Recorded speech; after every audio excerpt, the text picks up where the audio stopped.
오직 예수님, 오늘 또 복된 주일을 맞이하여 주의 전에 나와 예배하고 또 영상을 통하여서 예배하는 여러분들 10년간 삶 가운데 그리스도의 은혜와 평강이 차고 넘치시기를 주님의 이름으로 축원합니다.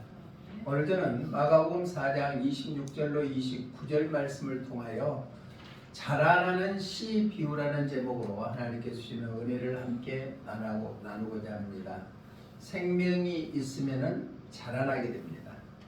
그런데 생명이 없으면 성장이라는 것이 있을 수가 없습니다. 예수님께서는 성경에서 비유로 말씀을 많이 하시는데 그 비유로 말씀하시는 것은 감추어 있는 것을 드러내기 위함입니다. 또 이해하기 쉽게끔 예수님께서는 비유로 말씀하십니다. 천국 구원에 대해서 또 하나님의 아들 예수님의 자신의 사역에 대해서 비유로 말씀을 많이 하시는데 오늘 또 자라나는 씨 비유를 통하여서 예수님의 사역, 예수님께서 이 땅에 초림 예수님으로 오셔서 십자가에 못 박혀 죽으심으로 끝나버리지 아니하고 부활하셔서 성령을 이 땅에 보내주시는 사역, 그리고 하늘나라에 하나님 우편에 가셨다가 다시 오시겠다는 재림에 대한 그 사역을 확고하게 우리에게 말씀해주고 있습니다. 예수님의 초림 사역은 사랑의 주님으로 이 땅에 오셨고 예수님이 십자가에 죽으심으로 말미암아 죄악에서 사로잡혀 있던 우리들이 죄 용서함을 받고 자유함을 얻고서 의롭다 하고 인정을 받는 사역, 성령을 보내주셔서 우리의 힘으로 할 수 없는 모든 일들을 성령으로 말미암아 감당케 하시는 사역, 또 재림 예수님은 심판주로 오시겠다고 말씀했습니다. 그래서 산자와 죽은 자를 구별하기 위해서 심판자로 예수님이 재림되는 것입니다.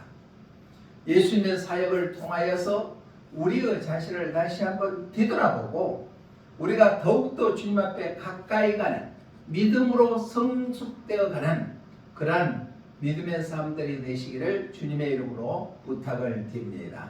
그래서 자라나는 씨 비유, 첫 번째는 싹이 났다는 얘기입니다. 자, 씨앗을 뿌리면은 그곳에서 생명이 있기 때문에 싹이 납니다. 싹이 나야만은 그 식물의 역할을 감당하기 때문입니다. 오늘 28절에 보니까 땅이 스스로 열매를 맺되 처음에는 싹이요 그랬어요. 처음에 싹은 초림 사역을 의미하고 있습니다. 초림 사역은 예수님이 이 땅에 오셔서 공생을 시작하면서 금식하고 나서 바로 12제자를 택하시고 초대교회를 세우시고 죽어가는 문 영혼들에게 복음을 증거하는 그런 복음을 주시는 것이 초림 사역이다. 여기서 싹이라는 헬라의 단어는 콜토스라는 단어를 쓰는데 푸른 풀, 자라나는 곡식의 풀이라는 의미를 나타내고 있습니다. 푸르름은 생명을 드러내고 있죠. 바로 푸른 것은 다 생명이 있습니다. 겨울철에는 다 식물이 죽은 것 같이 보이지만은 새봄이 되면은 거기에서 싹이 나서 아주 푸르게 나타나는 것은 생기가 있다, 생명이 있다라는 의미를 나타나고 있습니다. 또 자라는 곡식의 풀은 바로 약동하는 왕성한 생명력을 암시해주고 있습니다. 여기에 씨라는 것은 예수님의 생명의 복음이요, 또한 땅이라는 것은 초림 이스라엘을 의미하고 있습니다. 초림, 사랑의 주님으로 오시는 이 땅에 예수님은 생명의 복음을 가지고 와서 왕성하게 죽어가는 영혼들을 위해서 복음을 전하는 사역이 바로 초림 사역이다. 싹이 났다. 예수님께서 금식한 40일 금식한 다음에 마귀로부터 시험을 받고 난 다음에 가장 먼저 하시는 것이 천국이 가까웠다, 회개하라 라고 말씀했습니다. 마태복음 4장 13절로 14절의 말씀 보면은 예수님이 태어나기 700년 전에 이사야 선지자를 통해서 주시는 말씀을 응하기 위함이다 라고 말씀하고 있습니다. 우리 함께 읽어봅니다. 시작. 나사렛을 떠나 스불론과 납달리 지경 해변에 있는 가버나움에 가서 사시니 이는 선지자 이사야를 통하여 하신 말씀을 이루려 하심이라 일렀으되. 아멘. 이렇게 이사야 선지자를 통하여서 예언하는 말씀을 성취하기 위함이었다. 성취하기 위함인데, 그러고 나서는 12제자를 택하는 것이 마태복음 4장 18절로 22절 말씀에 드러나고 있습니다. 우리 함께 읽어봅니다. 시작. 갈릴리 해변에 다니시다가 두 형제 곧 베드로라 하는 시몬과 그의 형제 안드레가 바다에 그물 던지는 것을 보시니 그들은 어부라 말씀하시되 나를 따라오라. 내가 너희를 사람을 낚는 어부가 되게 하리라 하시니 그들이 곧 그물을 버려두고 예수를 따르니라. 거기서 더 가시다가 다른 두 형제 곧 세베대의 아들 야고보와 그의 형제 요한이 그의 아버지 세베대와 함께 배에서 그물 깁는 것을 보시고 부르시니 그들이 곧 아버지를 버려두고 예수를 따르니라. 아멘. 예수님께서 공생애를 시작하고 나서 천국이 가까웠다라고 말씀하시고 나서는 12제자들을 택했습니다. 불렀다는 얘기입니다.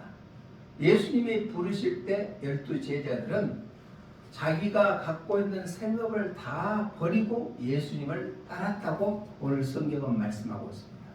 그러고 나서 마태복음 4장 23절에서는 예수님의 사역에 대해서 말씀을 하고 있습니다. 바로 천국 복음을 전파하고 병든 자를 치료해주고 약한 것을 고치셨다는 얘기입니다. 우리 함께 읽어봅니다. 시작. 예수님께서 온 갈릴리에 두루다니사 그들의 회당에서 가르치시며 천국 복음을 전파하시며 백성 중에 모든 병과 모든 약한 것을 고치시니. 아멘. 그러니까 예수님을 믿는 사람들은 천국 복음을 듣고 또 전하는 삶을 살아야 되고, 우리의 병든 것도 고침받고 약한 것도 고침받을 수 있는 그런 것이 예수님을 믿는 자들의 삶인 줄로 믿습니다. 예수님이 사역에서 그러하셨다는 얘기입니다. 예수님의 이 땅에 오실 때 빛을 비추시고 생명을 이루는 역사, 또한 생명을 살리는 역사를 이루신 분이 예수님이시다. 그게 싹이 났다는 얘기입니다. 토르다, 생명이 있고 생기가 있고 또 자라나다, 머물러 있는 것이 아니라 성장하고 확장되어 가는 것을 의미하고 있습니다. 찬송가 95장 1절 가사에 보니까 아까 우리가 찬양했던 나의 기쁨 나의 소망 되시며 나의 생명이 되신 주, 밤낮 불러서 찬송을 들러도 늘 아쉬운 마음 보일세. 바로 나의 기쁨 되고 소망 되고 구원 되고 생명 되고 구원의 뿌리 되시는 그분을 찬양하고 높여드리는 것은 늘 우리에게 그렇게 아쉬운 마음이 있는 것이 구원받은 하나님의 자녀들의 백성인 줄로 믿습니다. 예수님의 인간적인 모습을 봤을 때는 아주 초라한 모습이었습니다. 이사야 선지자를 통해서 이사야서 53장 2절에 보니까 이렇게 말씀하고 있습니다. 시작. 그는 주 앞에서 자라나기를 연한 순 같고 마른 땅에서 나온 뿌리 같아서 고운 모양도 없고 풍채도 없은즉 우리가 보기에 흠모할 만한 아름다운 것이 없도다. 그러니까 인간적인 눈으로 봤을 때는 예수님이 연한 순 같고 마른 땅에서 나온 뿌리 같아서 고운 모양은 전혀 없고 풍채도 없었다는 얘기입니다. 우리가 보기에 흠모할 그런 아름다움도 없었던 분이 예수님이시지만 그분을 통하여서 복음이 증거되니까 폭발적인 붐을 일어서 초대교회로부터 지금 2000년이 지나는 세계 각국에 복음이 증거되게 된 줄로 믿습니다. 또 마태복음 13장 31절 이하에 보면 그 겨자씨 비유에 대해서 말씀을 하고 있는데 제가 겨자씨를 갖고 왔어요. 이게 겨자씨거든요. 겨자씨가 딱 보면은 들깨 그 열매 정도밖에 크지가 않습니다. 이것이 자라서 이렇게 적은 겨자씨가 땅에 심어서 자라면은 나무보다도 더 커서 2m에서 3m 정도 큽니다. 이게 예수님이 겨자씨 비유로 말씀하십니다. 한번 읽어봅니다. 시작. 또 비유를 들어 이르시되 천국은 마치 사람이 자기 밭에 갖다 심은 겨자씨 하나 같으니 이는 모든 씨보다 작은 것이던데 자란 후에는 풀보다 커서 나무가 되매 공중의 새들이 와서 그 가지에 깃들이리라. 그러니까 새들이 와서 노래할 정도로 크게 자란다. 2m에서 3m 정도 자란다. 하나를 심었을 때 겨자씨 하나를 이것이 천국 복음이라는 얘기. 그러니까 나는 연약하고 부족하다 할지라도 나 한 사람을 통하여서 우리의 가정이 복음화되고 내 주위에 있는 사람들을 복음화 시켜서 천국으로 인도할 수 있는 놀라운 능력이 있다는 얘기입니다. 이게 바로 예수님께서 우리에게 주시는 능력인 줄로 믿습니다. 내가 할 수 없어, 보잘것없어, 포기할 것이 아니라 내 안에 예수의 생명이 있다면 예수님의 생명을 통하여서 많은 세상을 변화시킬 수 있는 귀한 일을 감당할 수 있는 것이 바로 천국 복음입니다. 그 천국 복음을 통하여서 우리가 주저앉지 않고 다시 한번 새 힘을 얻어서 일어서는 계기가 되시기를 주님의 이름으로 부탁을 드립니다. 바로 겨자씨 하나를 땅에 심기어서 그것이 자라매 2m, 3m 성장하여서 그곳에 공중의 새들이 와갖고 깃들 정도로 확장되는 것처럼 복음은 시작은 미약했더라도 창대하는 놀라운 역사를 이룬다. 예수님이 바로 예수님의 사역도 복음의 시작도 아주 적은 것이 시작했지만 싹이 자라매 그것이 성장하고 열매를 맺어내는 엄청나는 확산의 역사가 이루어지는 것이 천국 복음이다. 예수님의 자라는 씨 비유를 통하여서 처음에는 싹이요. 두 번째는 바로 뭐라 그랬어요? 이삭이라 했습니다. 이삭. 이삭은 뭐예요? 아주 연약해 보이지만 그것이 영양분을 공급받으면 아주 결실한 열매를 맺을 수 있다. 이삭이라는 것은 예수님께서 십자가에 죽으시고 부활하셔서 성령을 보내주시겠다는 약속을 통하여서 온 땅에 복음이 확산되는 것을 의미하고 있습니다. 여기서 이삭이라는 것은 헬라의 단어는 스타키스 단어를 쓰는데 옥수수 이삭, 밀 이삭이라는 의미를 나타내고 있습니다. 쭉정이는 바로 이 이삭과는 다르겠죠. 그러니까 복음이 심어졌지만은 어떤 사람은 쭉정이로 화되어버리는 사람이 있고 어떤 사람은 복음이 심어져서 싹이 나고 이삭으로 피어서 결실한 열매로 맺어지는 사람들이 있다. 그러니까 오늘날 우리나라에서도 자기가 예수님이라고 하고 거짓 선지자들 자기가 교주라고 하는 사람들이 50명이 넘는데 그래서 어젠가 기사에 보니까 PC방에서 인터넷으로 해갖고 자기가 목사라고 해서 그 밑에 전도사 두고 집사를 두어서 성착취했다는 기사를 봤습니다. 이러한 아주 얼토당토하는 거짓의 이삭을 패서 결실을 맺는 사람들도 있다. 그러나 구원받은 우리들 정통 기독교에서는 우리가 싹이 나면은 이삭을 피게 된다는 얘기입니다. 이삭을 피게 된다. 그것은 바로 예수님이 십자가에 죽으시고 부활하신 다음에 성령을 보내주셔서 성령의 능력으로 말미암아 구원의 풍성한 열매를 맺을 수 있는 것이 바로 이삭이다. 우리도 머물러 있는 신앙으로 끝나버릴 것이 아니라 성령의 역사하심을 통하여서 구원의 풍성한 열매를 맺는 귀한 삶들이 되시기를 주님의 이름으로 축복합니다. 마가복음 16장 15절을 보면은 너희는 만천하에 다니면서 복음을 증거하겠습니다. 우리 함께 읽어봅니다. 시작. 또 이르시되 너희는 온 천하에 다니며 만민에게 복음을 전파하라. 만민에게 복음을 전파해라. 그러니까 우리의 힘으로 열매를 맺으려고 생각하지 말고 성령의 역사하심을 기대하며 오는 때를 어떤지 못 어떤지 만민에게 복음을 전파하는 삶을 살아가는 것이 예수님의 사역에 동참하는 삶인 줄로 믿습니다.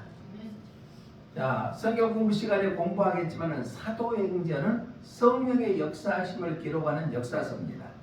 사도행전 1장 8절의 말씀을 보니까 성령이 너희에게 임하면 라고 말씀하고 있습니다. 우리 함께 읽어봅니다. 시작. 오직 성령이 너희에게 임하시면 너희가 권능을 받고 예루살렘과 온 유다와 사마리아와 땅 끝까지 이르러 내 증인이 되리라 하시니라. 아멘. 성령이 임하면은 권능을 받는다는 얘기입니다. 놀라운 우리 인간들이 상상할 수 없는 그런 권세와 능력을 받는 것이 권능입니다. 그것을 받아서 내 가까이 가족들이나 내 이웃들에게나 또한 세계 만방에 예수 그리스도의 부활의 증인이 되는 놀라운 역사를 이루게 될 줄로 믿습니다. 자, 싹이 나고 이삭을 맺는 거, 이것은 성령의 역사하심으로 온전한 구원의 생명의 역사를 이루게 되는 것이다. 찬송가 185장 1절 가사에 보니까 이런 가사가 있습니다. 시작. 이 기쁜 소식을 온 세상에 전하세. 큰 환난 고통을 당하는 자에게 주 믿는 성도들을 다 전할 소식은 성령이 오셨네. 그러니까 내가 전도하려고 하고 내가 복음을 전하려고 하면은 힘듭니다. 또 막히는 것도 있습니다. 성령의 능력을 의지해서 한다면은 성령님께서 우리를 알게 하고 깨닫게 하고 전하게 해서 놀라운 결실의 열매를 맺게 될 줄로 믿습니다. 성령님 내게 오시옵소서. 성령님 내게 임재하여 주셔서 내가 말할 때 저 심령 속에 감동이 있게 해서 예수님을 영접할 수 있게끔 해달라고 기도하고 그 영혼을 품고 기도하고 성령의 역사를 기대하면서 우리가 복음을 전한다면 이삭이 피는 것처럼 많은 열매 맺는 삶이 되게 될 줄로 믿습니다. 이 시대에 복음을 무시해버리고 성령님의 역사를 무시하는 그러한 사람들도 많이 있습니다. 도덕 종교 또한 윤리 종교에 그쳐버리고 만다는 얘기입니다. 그런데 복음은 폭발적인 능력이 있습니다. 성령님도 폭발적인 능력을 갖고 있습니다. 복음을 의지하고 성령님을 의지하는 삶을 통하여서 오직 예수 그리스도의 복음을 증거하여 죽어가는 영혼들을 살리는데 일을 담당하는 우리 모두가 되시기를 주님의 이름으로 축복합니다. 자라는 비유 첫 번째는 싹이 났다는 얘기입니다. 예수님이 사역을 시작할 때 12제자를 세우시고 초대교회를 세웠다. 두 번째는 이삭이 폈다. 그 이삭은 바로 예수님이 십자가에 못 박혀 죽으시고 끝나버린 것이 아니라 부활하셔서 성령을 우리에게 보내주셔서 성령의 역사하심으로 말미암아 구원의 온전한 역사를 이루는 것이 바로 이삭이 피었다. 마지막 세 번째는 바로 예수님이 언젠가는 약속하신 대로 재림하셔서 심판주로 오신다는 얘기입니다. 이삭의 충실한 곡식에 나설됐다. 나설됐다는 것은 추수를 의미하죠. 요즘 얘들은 나설 잘 모르겠지만은 다 농사지는 사람들은 낫 갖고 곡식을 거뒀습니다. 지금은 콤바인 갖고 다 추수를 하지만은 다 들깨가 익으면은 낫으로 비었고 콩이 익으면은 낫으로 비었고 벼가 익으면은 다 낫으로 비었습니다. 이것은 추수를 의미하고 있습니다. 즉 예수님이 재림하여 심판하신다는 말씀입니다. 충실한 헬라의 단어는 가득 찬 채운 완전한 의미를 나타내고 있습니다. 심판의 인내가 가득 찼다. 하나님께서는 한 사람이라도 더 주님의 품으로 와서 구원받기를 원하셔서 심판대를 계속 늦추고 계신다는 얘기. 죽어가는 영혼이 한 사람이나 주님 앞으로 오기 위해서 완전하는 것은 하나님의 뜻이다. 성도의 구원 완성은 예수님이 재림할 때 이루어집니다. 그제 어느 목사님 어머님이 소천했다고 그래서 문상을 가서 제가 입관 예배에 설교를 할 때 이런 말씀을 드렸습니다. 돌아가신 고 집사님께서는 가장 이 세상에 태어나서 잘하신 것이 두 가지가 있다. 한 가지는 파란만장한 86세에 소천하셨으니까 파란만장한 세상을 살아오면서 고생하고 자녀들을 위해서 헌신했지만은 그것보다도 더 중요한 것은 예수님을 나의 구주로 영접해서 구원받았다. 천국 가신 것이 가장 잘 선택한 것이다. 두 번째는 자녀들을 믿음으로 기도로 양육해서 한 사람은 아들을 목사님으로, 또 한 사람은 자기 사위를 목사님으로, 또 한 사람은 자기 손자를 주의종으로 택해서 양육시키는 것이 가장 두 번째로 잘한 일이다 라고 말씀을 전했거든요. 우리가 언젠가는 주님 앞에 설 때가 있다는 얘기입니다. 그런데 우리가 구원의 완성은 언제냐? 지금이 아닙니다. 예수님이 재림할 때 예수님을 믿고 구원받은 성도들이 잠자는 자들이 먼저 깨어난다고 했습니다. 그러니까 먼저 예수님을 믿고 우리의 곁을 떠났던 사람들은 무덤에서 잠자는 자들이 일어나서 영광의 몸으로 변화되어서 몸도 부활된다는 얘기입니다. 왜? 예수님이 부활의 첫 열매가 되셨기 때문입니다. 그러면 살아서 있을 때 예수님이 재림하면 우리는 영화의 몸으로 변화되어서 하늘로 들림받는다. 이게 들림받는다. 그런데 똑같이 신앙생활하고 똑같이 교회에 다녔다고 했는데 어떤 사람은 들림을 받고 어떤 사람은 들림을 못 받는다면 어떻게 되느냐? 데살로니가 전서 4장 13절로 18절 한번 집에 가서 읽어보시기를 바랍니다. 우리는 세월이 그렇게 천천히 흘러가는 거 아닙니다. 금방 지나갑니다. 그러면 주님 앞에 섰을 때가 멀지 않았다는 얘기입니다. 예수님 재림할 시기는 우리가 아무도 알지 못합니다. 그러는데 예수님이 우리가 살아서 재림할 때는 우리의 살아있는 모습이 영화처럼 변화되었고 들림을 받고, 먼저 예수님이 재림하기 전에 죽은 사람들은, 잠자는 자들은 무덤에서 육체의 부활을 이뤄서 완전한 구원의 역사가 이루어진 것이 예수님의 재림이다.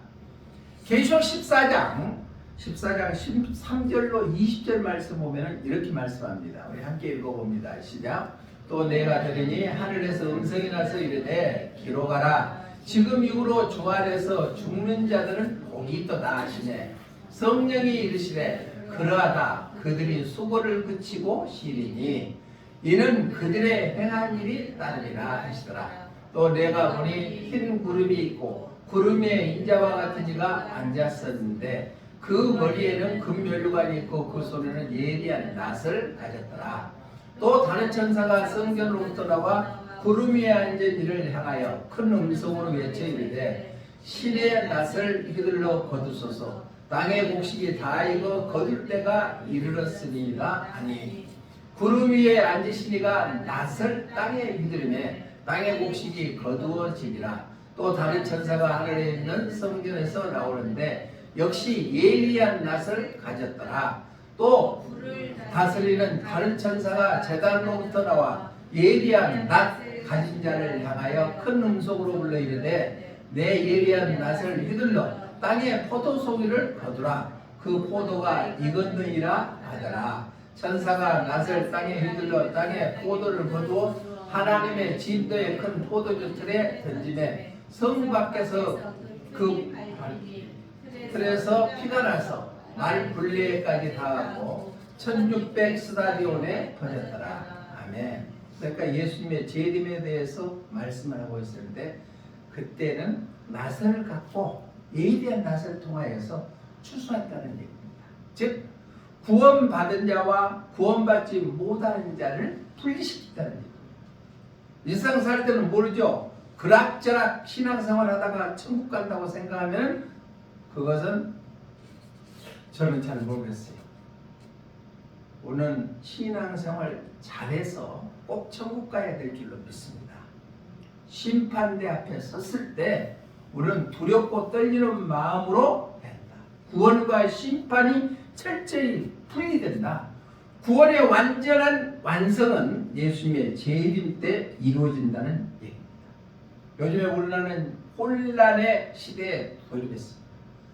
민주주의가 자리 잡았다고 하는데 때 아닌 계엄으로 인해 가지고 우리나라는 아주 걷잡을 수 없는 혼란에 사로잡혀서 지금 각처에서는 탄핵 반대 지지자들이 집회를 하고 탄핵 찬성하는 지지자들이 또 집회를 하고 나라가 완전히 둘로 갈려졌습니다. 거기에 틈타서 유명 강사도 덩달아 춤을 추고 있지는 않는가. 정치하는 사람들 뿐만 아니라 온 국민들의 마음이 후벼져고 있는 이 시대에 우리가 살고 있습니다.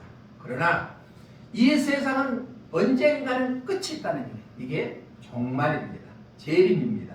예수님의 재림이 바로 열매가 맺음에 낫을 갖고 이렇게 추수하는 것은 예수님의 재림 심판에 이른 것이다 라는 것을 우리가 다시 한번 깨닫고 되는 대로 하루하루를 보낼 것이 아니라 내가 언젠가는 주님 앞에 섰을 때 나의 모습은 어떤 모습이겠는가. 우리가 한번 뒤돌아보면서 주님 앞에 섰을 때 착하고 충성된 종아 참 잘했다 하고 칭찬받을 수 있는 그러한 주인공들이 다 되시기를 주님의 이름으로 부탁을 드립니다. 말씀을 정리합니다. 오늘 자라는 씨 비유를 통하여서 씨앗을 땅에 뿌리면 싹이 났다는 거죠. 싹이 났다는 것은 예수님께서 공생애를 시작하면서 천국이 가까웠다 회개하라 말씀하시고 12제자를 택하시고 교회를 세우시고 복음이 전하는 것이 바로 싹이 났다. 두 번째는 바로 이삭이 피었다. 이것은 바로 십자가에 예수님이 못 박혀 돌아가시고 부활하셔서 우리에게 하늘로 가시기 전에 성령을 보내주셨다. 그래서 복음이 성령의 역사로 땅끝까지 증거됩니다. 그리고 이삭이 이제 열매를 맺음에 그 열매를 추수했다. 낫을 갖고 추수했다. 이것은 예수님이 재림할 때 구원의 완전한 완성을 이루는 것이 바로 재림이다. 오늘 주시는 말씀을 통하여서 다시 한번 우리의 신앙을 점검하고 주님 보시기에 합당한 믿음의 삶을 되어서 주님 앞에 섰을 때 칭찬받는 우리 모두가 되시기를 주님의 이름으로 축원합니다. 사랑의 하나님 아버지 감사합니다. 오늘 주시는 말씀을 통하여 우리의 자신의 신앙을 점검해서 부족된 것을 처음 받고 더욱더 주님 앞에 가까이 가는 삶이 되게 하여 주시옵소서. 예수님의 자라나는 씨 비유를 통하여서 우리에게 주시는 것은 12제자를 택하여서 교회를 세워서 복음을 전하고 또한 성령을 보내주셔서 성령을 통하여서 땅끝까지 예수 그리스도를 증거하는 삶을 살라고 말씀하십니다. 그러다가 예수님이 재림의 때 완전한 구원의 완성이 이루어지기 때문에 우리는 심판대에 서지 아니하고 천국을 소유할 수 있는 우리 모두가 되게 하여 주시옵소서. 다시 오실 예수님 이름으로 기도드리옵나이다.